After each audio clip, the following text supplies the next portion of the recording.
Good day, ma'am. I am Jian B. Baay from your BS Criminology Block 4 student. I'm here to discuss what I learned about non-institutional correction. We know that in the Philippines, we have five pillars in criminal justice system, which is law enforcement, prosecutions, courts, correction, and community. I learned that the correction have two kind, which is institutional and non-institutional correction. What I learned about my subject, CE2, non-institutional corrections, I learned that it is reformation outside prison or jail, rehabilitate together of their family, or in short, outside the jail which remain in the community. The main concentrations of non-institutional treatment inside include provision, parole, good conduct allowance, reprieve, suspensions of sentence. The community-based treatment program are intended to treat criminal offenders within the free community as alternative of confinement. Probation is one of the example of non-institutional correction because after a person convicted of a crime offense, he or she remain in the community instead of actually going inside to prison or jail.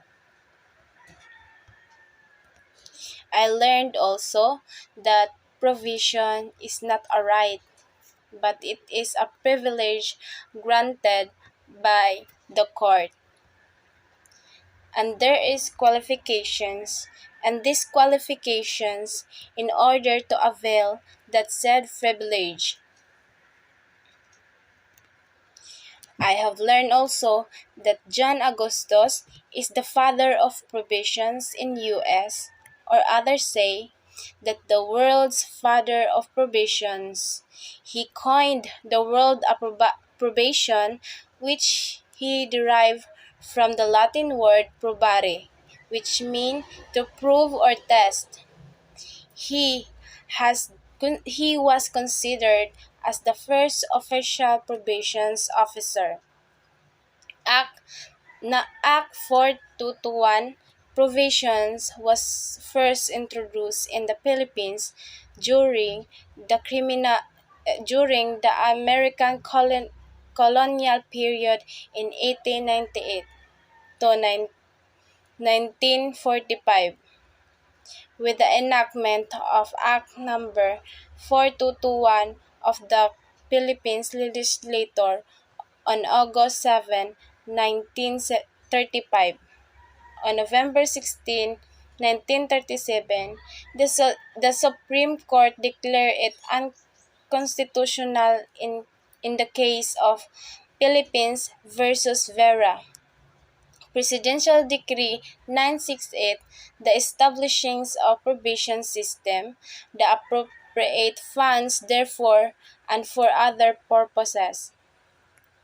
It enacted on July 24, 1976 and signed by President Ferdinand E. Marcos.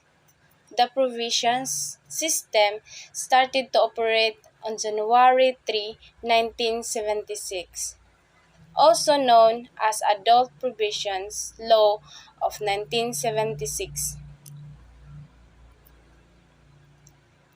I also know that you have the right to file appeal and the right to apply probation. You only choose of that. If you choose one of that you are denied, you can go to other one. You can go to the other one. And that's all what I learned for our subject CE2 non-institutional correction.